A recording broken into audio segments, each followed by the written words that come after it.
tarder, hein. Donc on va commencer avec le professeur Djidjik, que vous connaissez bien, qui est professeur en immunologie, chef de service d'immunologie au CHU Benimsos et doyen de la faculté de pharmacie. Donc le professeur Djidjik va nous parler de l'évaluation comparative de 4 tests d'anti-CCP différents pour le diagnostic de la polyarthrite rhumatoïde, une analyse des performances diagnostiques. Donc M. Djidjik a 20 minutes pour nous résumer les résultats de leur travail.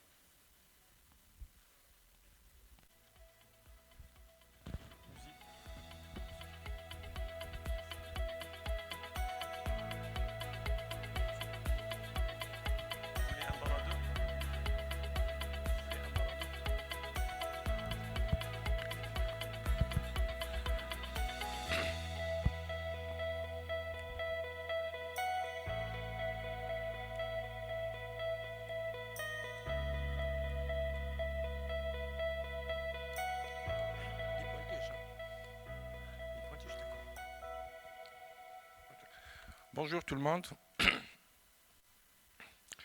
Tout d'abord, je remercie le Salam de m'avoir invité, convié à cette session sur le diagnostic immunologique. Merci. Et j'ai choisi de vous parler d'un des biomarqueurs d'auto-immunité les plus intéressants. Vous savez qu'en biologie, on connaît bien la glycémie, qui est un marqueur ou un biomarqueur du diabète, l'un des meilleurs, les plus utilisés. Vous avez après la TSH en immunoanalyse, qui est un excellent marqueur de la fonction thyroïdienne. En auto-immunité, je classerai les anti-CCP comme l'un des meilleurs biomarqueurs d'une maladie auto-immune qui est la polyarthrite rhumatoïde. Mon topo va s'articuler en deux parties. Tout d'abord, je vais parler un peu des biomarqueurs de la polyarthrite rhumatoïde. Et ensuite, je vais vous montrer les résultats d'un travail que nous avons entrepris au niveau du service en comparant 4 techniques qui font les anti-CCP, 3 techniques automatisées. On la compare avec une technique classique qu'on a l'habitude de faire au niveau du service, qui est l'ELISA. Alors, en premier lieu, tout le monde sait que la polyarthrite rhumatoïde est une maladie inflammatoire systémique.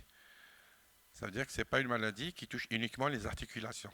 C'est une maladie systémique qui est caractérisée par une inflammation chronique des articulations, une hyperplasie de la synoviale, il y a une destruction progressive du cartilage et de l'os, et on arrivera en bout de la chaîne à une incapacité fonctionnelle chez certains malades.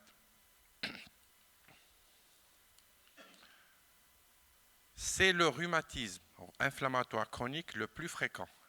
C'est la maladie auto-immune la plus fréquente, avec une fréquence qui oscille entre 0,5 et 1%. Comme toutes les maladies auto-immunes, la PR a une prédominance féminine. Généralement, c'est l'âge. C'est l'adulte jeune, entre 15 et 30 ans. Et je l'ai dit tout à l'heure, la prévalence, elle est autour de 1%. Je vous ai dit que c'est une maladie systémique. Il y a des manifestations articulaires, synovite, arthralgie, gonflement des articulations, cette fameuse raideur matinale. Certaines femmes, quand elles se réveillent le matin, n'arrivent pas à bouger leurs articulations. Il lui faut du temps pour qu'elles puissent retrouver la fonction de ces articulations. C'est ce qu'on appelle la raideur matinale.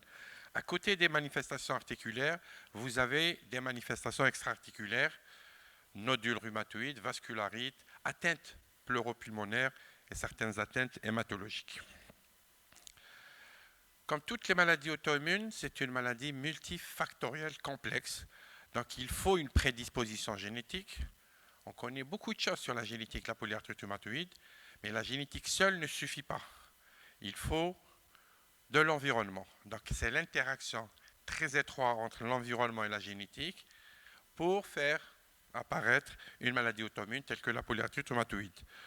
Sur le plan génétique, on a longtemps incriminé, et il a une part très importante, aux environs de 50%, les gènes HLA-DR-bêta. surtout le 0104, à 50%. C'est une association assez intéressante. Vous avez bien sûr l'implication d'autres gènes, que je cite ici, le PTPN22, le PADI, TRAPS et certains cytokines.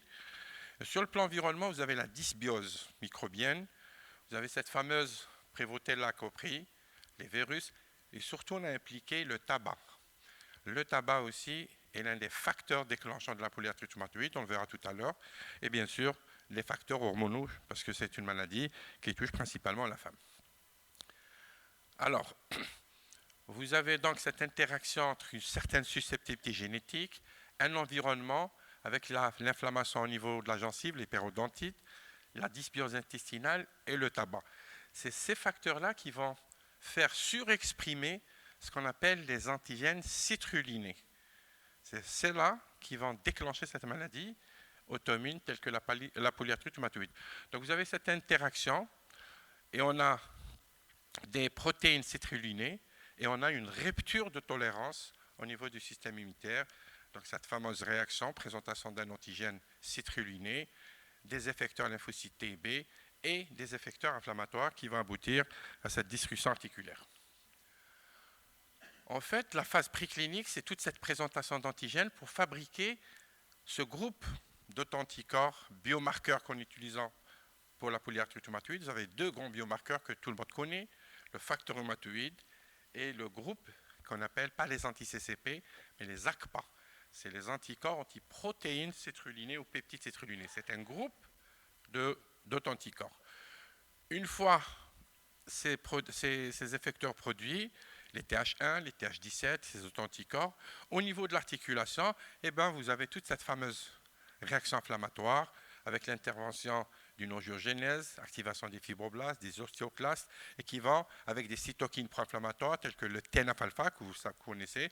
C'est tout cet événement, cet environnement qui va aboutir à l'inflammation au niveau de l'articulation. J'en ai fini pour la description de la polyarthrite rhumatoïde. Je passe maintenant à la partie qui nous intéresse, diagnostic. Voilà, je vous présente ce tableau qui montre les critères ACRELA 2010. En fait, ce qu'il faudrait savoir, ce n'est pas un tableau pour les critères diagnostiques, mais un critère de classification de la PR. Ça veut dire si notre patient a un score supérieur ou égal à 6, on est sûr de le classer comme une polyarthrite rhumatoïde. Quand on décortique ce tableau, vous avez des atteintes articulaires avec un score, vous avez à droite, ce qui m'intéresse, la sérologie. Quand on n'a pas de facteur rhumatoïde, on n'a pas d'ACPA, le score est de 0. Quand on a soit un facteur rhumatoïde ou soit des ACPA, mais avec des valeurs qui ne dépassent pas 3 fois la normale, on a un score 2. Et quand on a soit un facteur rhumatoïde ou des ACPA fortement positifs avec des valeurs qui dépassent 3 fois la normale, eh bien, c'est le score 3. Vous avez la durée qui est importante, supérieure à 6 semaines, inférieure à 6 semaines, et vous avez aussi un syndrome inflammatoire, l'AVS et la CRP. Quand on fait le compte, si ça dépasse 6, on est sûr qu'on peut classer notre malade ayant une polyarthrite rhumatoïde. Voilà les marqueurs sérologiques de la PR. Ils sont très anciens. Regardez, le facteur rhumatoïde, il date déjà plus de 60 ans, plus. Le facteur rhumatoïde est un autanticorps de classe IgM dirigé contre la partie FC des IgG. On est passé par plusieurs techniques de diagnostic ou de recherche du facteur rhumatoïde, le fameux latex valérose. Ensuite, il y a eu des techniques de néphélémétrie laser, et maintenant, certains le font par ELISA ou par système CLIA. Ensuite, il y a eu la venue de ce groupe qu'on appelle ACPA, anticorps, antiprotéines, peptides citrulinés. C'est tout un groupe, mais l'histoire a commencé avec des anticorps antipérinucléaires qu'on recherchait en immunofluorescence, avec des anticorps antikératine qu'on recherchait aussi par immunofluorescence, et on ne savait pas pourquoi. En fait, il s'agissait d'une protéine qui était là, dans ces tissus, qu'on appelle la filagrine, et la filagrine, elle était citrulinée. Il y avait ces résidus citrulines. Et ensuite, il y a eu les anticorps antivimentines, et ce n'est qu'en 1998 qu'il y a eu l'apparition des anti-CCP, qui sont des anticorps antipeptides citrullinés cycliques. Les anti-CCP, ensuite nous avons des antifébrines, l'antivémentine. Et l'un des biomarqueurs aussi de l'APR qu'il faudrait peut-être évaluer maintenant, c'est l'anticorps anti-RA33, qui est probablement intéressant pour les PR séronégatifs. Quand on n'a pas d'anti-CCP, probablement le RA33 serait intéressant de faire. Alors, depuis tout à l'heure, je parle de citrullination. C'est quoi? En fait, les séquences peptidiques posséderaient des résidus arginine qu'on va convertir en citrulline. Et la réaction, elle s'appelle désémination grâce à une enzyme qu'on appelle PAD, peptidyl arginine déiminase. Donc, c'est cette réaction qui va induire l'apparition de ces peptidyl citrulline ou ces peptides citrullinés qui vont induire ou stimuler le système immunitaire pour produire les ACPA. Alors, voilà comment cette histoire des ACPA a commencé. D'abord, on a décrit des peptides ou des protéines citrullinées dans le liquide synovial des malades. Ensuite, on a commencé à faire les antipérinucléaires, les antikératines dans le sérum. Ensuite, on s'est rendu compte que c'est la filagrine qui était la protéine cible des APF et des antikératines. Et ensuite, il y a eu l'apparition des peptides synthétisés anticitrulinés, mais linéaires. C'est les premiers anticorps anticitrulinés qu'on a fait. Ensuite, ils ont rendu cyclique cette protéine. Et ça, c'est l'apparition des anti-CCP1, c'est-à-dire les anti-CCP de première génération, qui ont été faits par ELISA. Ensuite, il y a eu l'apparition des anti-CCP2, anti-CCP3 par ELISA. Et maintenant, on est arrivé à des techniques d'anti-CCP par technique multiplex ou par technique CLIA. Voilà un peu l'histoire aussi des ACPA. On a décrit le premier facteur antipérinucléaire, donc on le recherche par des frottis de la muqueuse buccale. Ensuite, les antikératines, c'est stratum corneum de l'œsophage de rat. Tout ça se faisait par immunofluorescence.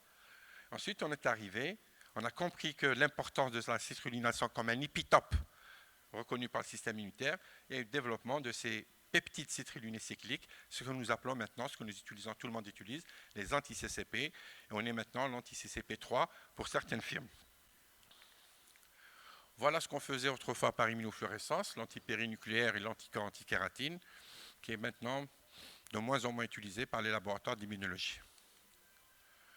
Alors, les ACPA, on pourrait voir leur importance comme des marqueurs diagnostiques, on le sait, parce qu'ils font partie des critères acérolaires.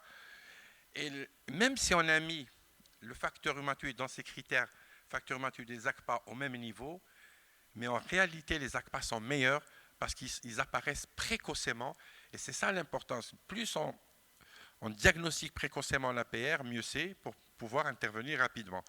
Donc, c'est un biomarqueur qui apparaît quelques années, même avant l'apparition des signes cliniques. Donc, on peut l'utiliser dans les stades, j'allais dire, débutants de la polyarthrite rhumatoïde, qu'on appelle les stades d'arthrite débutante, où la PR n'est pas encore totalement installée. Certains auteurs rapportent aussi une corrélation positive avec la sévérité de la PR, avec l'érosion. Donc, on pourrait l'utiliser probablement comme un intérêt pronostic. On a aussi les anti-MCV, qui seraient aussi de bons marqueurs ou biomarqueurs des manifestations extra-articulaires. Puisque ce sont des auto-anticorps qui apparaissent très tôt, on peut aussi leur trouver une place comme un intérêt prédictif, c'est-à-dire peut-être probablement commencer une thérapeutique précocement avant l'installation de toute la description articulaire qu'on retrouve au cours de la PR. Voilà un peu les valeurs diagnostiques. Je ne parle pas des AK, des APF, anti-CCP1, anti-CCP2, anti-CCP3, par ELISA. Vous voyez que la sensibilité, chaque fois qu'on passe d'une génération à une autre, la sensibilité a augmenté. Mais dans ces tests, à la recherche des anti-CCP, ce qui est important, c'est la spécificité. C'est un très bon marqueur, très spécifique. Regardez, même les anciens tests étaient autour de 97, 98. Ça veut dire que les anti-CCP restent un très bon biomarqueur, très spécifique. Et de génération à une autre génération, on a amélioré la sensibilité de ces tests. Bien sûr, plusieurs fabricants d'anti-CCP. Vous avez ici la fameuse planche que j'ai empruntée de mon ami professeur Salah, où il nous montre les anti-CCP2 fabriqués par plusieurs fabricants et c'est un test qui n'est pas standardisé. Il y a plusieurs cut-offs, chaque fabricant a son seuil. Regardez Eurodiagnostica, Innova, Eurohumain, HQ, chacun un cut-off. Et ensuite, nous avons d'autres tests qui n'utilisent pas les anti-CCP, mais d'autres protéines citrullinées. Et on se pose la question, quel est le meilleur? Quel test utiliser? Comment faire quand on est au niveau d'un laboratoire? Quel test utiliser? Alors, je vous montre un travail publié où en comparant plusieurs fabricants, vous avez les cut-offs et vous avez les sensibilités et les spécificités. Et on s'est rendu compte rapidement qu'il y a différents seuils, différentes performances diagnostiques. Il faudrait travailler, j'allais dire, dans son laboratoire ou avec plusieurs laboratoires pour essayer de standardiser le maximum et de voir quels sont les cut-offs, parce qu'on peut les appliquer à nos populations. Vous remarquez que la sensibilité de tous ces tests varie de 54 à 75% et pour la spécificité de 86% à 98%. Donc il y a une grande variété de sensibilité et de spécificité de ces tests. Alors j'arrive à ma deuxième partie. Avec tous les bouleversements que nous avons subis ces dernières années, beaucoup d'anti-CCP ont disparu sur le marché, d'autres sont arrivés et on ne savait plus quoi faire, quel test adopter. Est-ce que les cut-offs décrits par les fabricants, on pourrait les adopter ou pas? C'est pour cela que nous avons essayé ce modeste travail au niveau du laboratoire. Nous avons un test ELISA qu'on a toujours utilisé. Je voulais le comparer avec 3 tests anti-CCP automatisés. Voilà ce que je veux dire. Donc cette étude a comme objectif de comparer la performance diagnostique de 3 tests anti-CCP automatisés en comparaison avec un test anti-CCP conventionnel, ELISA manuel, que nous avons au niveau de notre laboratoire. Patients et méthodes. Donc ce travail concerne 200 patients qui arrivent au niveau du laboratoire avec une suspicion de polyarthrite rhumatoïde. On leur fait des anti-CCP et un facteur rhumatoïde. Et ensuite, nous avons divisé cette cohorte en 2 bras. Un bras qui contiendrait 100 patients. On est sûr que c'est une polyarthrite rhumatoïde parce qu'on est revenu aux cliniciens, on a revu les fiches, les dossiers et les cliniciens les ont classés comme patients ayant une polyarthrite rhumatoïde. Les 99, ce sont des malades qui avaient des problèmes articulaires. Nous avons fait tous les examens qu'il faut et on est revenu aux cliniciens. Ils nous ont dit que ce n'est pas classé comme polyarthrite rhumatoïde, donc ce n'est pas une PR. Donc retenez 100 et 99. Bien sûr, c'était prévisible pour la partie RA, c'était une prédominance féminine, vous avez 85% de femmes, même pour le bras contrôle aux témoins n'ayant pas une PR, aussi, il y a une prédominance féminine avec des moyennes d'âge qui sont plus ou moins similaires, 10 ans, mais il y a une petite différence, mais on n'est pas très loin, 40 ans et 51 ans en moyenne d'âge dans les 2 populations. Les tests anti-CCP utilisés, donc le test conventionnel Eurohumain anti-CCP, et nous avons utilisé 2 techniques CLIA, le Maglomi X3, Uni e-Flash, et le e-Flash, j'ai inversé, donc l'e-Flash et l'Uni. Alors, le Maglomi est un test CLIA, l'e-Flash est un test CLIA, le Uni est un test automatisé ELISA. Ça, c'est la description un peu de ces 4 tests. Vous avez l'Eurohumain, une technique ELISA, et les 4 techniques utilisent des anti-CCP de 2e génération, CCP2 pour les... Vous avez bien sûr le range detection, vous l'avez le conjugué, donc 2 enzymes et un chimiluminescent pour les 2, et vous avez bien sûr les cut-offs. Chaque technique nous donne le fabricant, le cut-off pour l'Eurohumain, pour le Maglomi X3, pour l'e-Flash 800 et pour 1808 et l'Uni. L'Uni nous donne des cut-offs inférieurs à 18, des borderline et positifs supérieurs à 22. Alors, les tests statistiques utilisés. Alors, bien sûr, le SPSS était l'outil principal pour faire l'analyse. Donc, pour la concordance qualitative, on a utilisé le Cohen kappa ou l'indice kappa de Cohen, donc qui nous donne une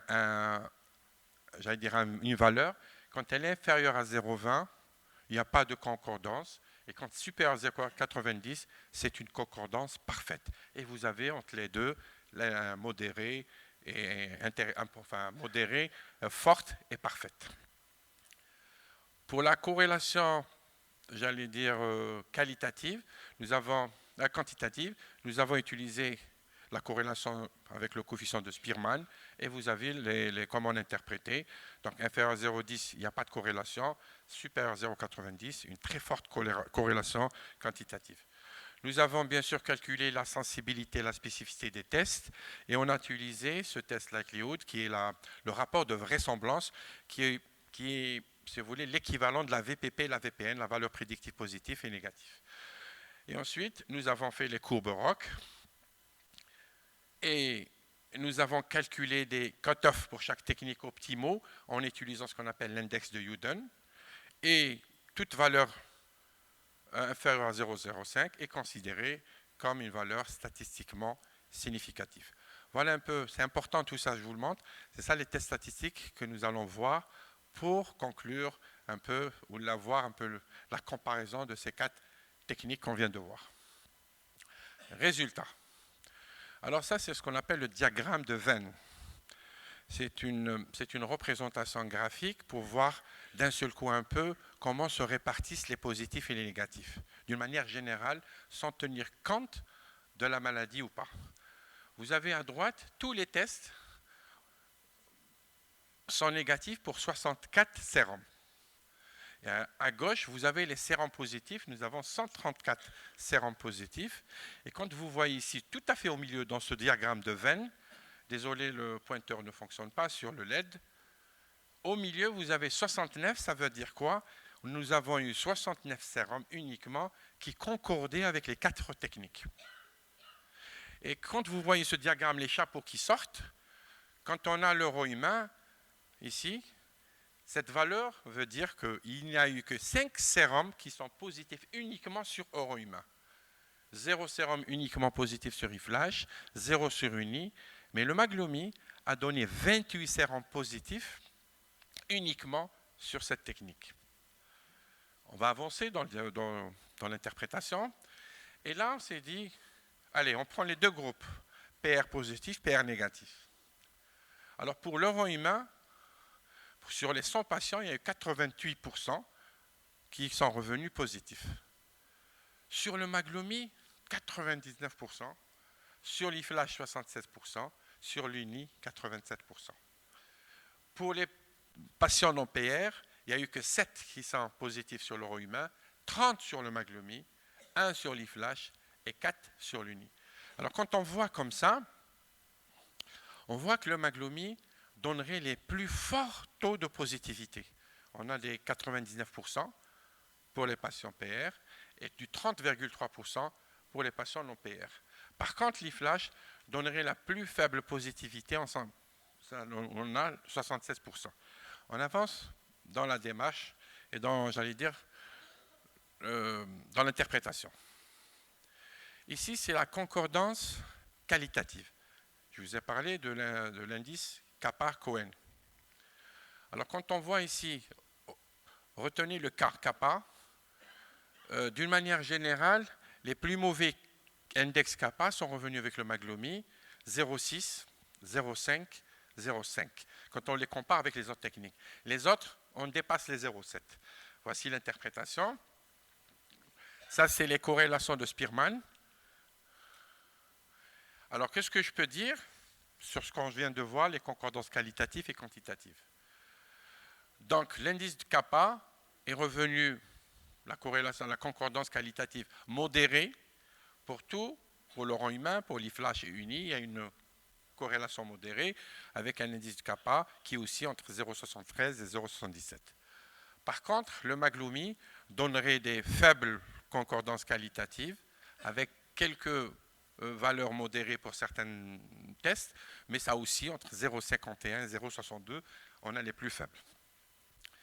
Pour ce qui est de la concordance quantitative, nous avons une bonne corrélation sur le plan quantitatif pour tous les tests entre 0,74 et 0,83. Alors, ce que je peux retenir déjà sur la base de ce que je viens de dire, que le test ELISA automatisé uni présenterait la meilleure concordance qualitative et quantitative avec le test ELISA euro-humain, avec un kappa de 0,77 et un indice de Spearman, l'euro, de 0,83. Voilà, donc ce sont deux tests ELISA automatisés, un sur microplaque, qui donneraient la meilleure concordance qualitative et quantitative. On a fait les courbes au ROC, je passe sur ça, parce que ce n'est pas un véritable indicateur de la performance.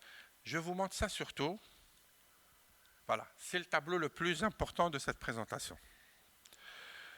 Vous avez les sensibilités et les spécificités des différents tests. La première rangée, sensibilité et spécificité, le rapport de vraisemblance, likelihood ratio, positif et négatif. Alors regardez l'euro humain et vous avez la première ligne, c'est les cut-offs du fabricant. La sensibilité d'euro humain est de 88%, avec une spécificité de 92%, avec un LR+ supérieur à 10, donc il est bon. L'ELISA euro humain est bonne. Vous avez le Magloumi. Au départ, on pensait que c'était bon parce qu'il donnait le plus grand taux de positivité. Mais regardez, la spécificité, elle est faible. Ça veut dire qu'il donne beaucoup de faux positifs. Donc vous avez des 69,7% avec un LR+ très faible, 3,7. eFlash, il a une bonne spécificité, mais la sensibilité n'est pas très importante. C'est la sensibilité la plus faible, eFlash. L'UNI donnerait une sensibilité de 87% avec une spécificité de 96%. Ça, c'est les premiers résultats qui sortent. Ensuite, on s'est dit, voilà, on va manipuler un peu tout ça et on va fixer la spécificité à 95%. C'est un test statistique. Je la fixe. Qu'est-ce qui va se passer si je fixe une spécificité à 95%? Les cut-offs vont changer et les sensibilités vont changer. Parce que je veux avoir une spécificité idéale. C'est ce que je recherche dans ce test. Donc, je l'ai fixé à 95%. Pour l'euro humain, le cut-off n'a pas beaucoup changé. De 5 à 8, j'ai une spécificité de 95 et une sensibilité de 84. Pour le Magloumi, pour avoir une spécificité de 95%, la sensibilité est sortie de 87, mais il fallait multiplier le cut-off par 4. C'est-à-dire le cut-off du fabricant. Pour avoir une meilleure spécificité et sensibilité, il faut multiplier le cut-off par 4. Pour ce qui est de l'eFlash, il manquait de sensibilité, donc le cut-off a baissé. On a eu une sensibilité de 80% avec une spécificité de 95. Pour ce qui est de l'UNI, on a baissé un peu le cut-off. Enfin, c'est les tests statistiques qui l'ont fait. La spécificité était fixée à 95 avec une sensibilité de 89. Et enfin, la dernière rangée est la plus importante. On laisse la machine, le test statistique, le faire tout seul. Je lui dis, calcule-moi la meilleure sensibilité spécificité de chaque test et donne-moi le cut-off. Il l'a fait, il me donne pour l'euro humain 4. Regardez, on n'est pas loin de ce que donne le fabricant. Il m'a donné une sensibilité de 93, une spécificité de 91. Pour le Magloumi Clia, pour avoir une sensibilité de 87, une spécificité, il a multiplié par 4 le cut-off, 71,7. Pour ce qui est du flash, on a juste baissé un peu, on a amélioré la spécificité, la sensibilité, elle est devenue de 79%, mais elle reste néanmoins un peu plus faible.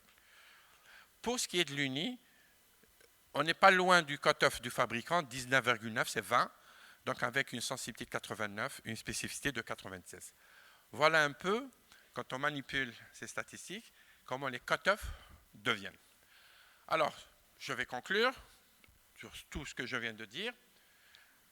Au cut-off, aux valeurs du cut-off du fabricant, la sensibilité varie de 76 à 99 et la spécificité de 69,99. Ça quand je touche à rien.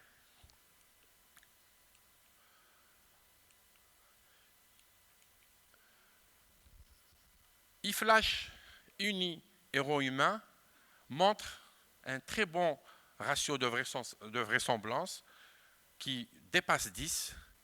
Par contre, le Magloumi, il a le faible ratio de vraisemblance.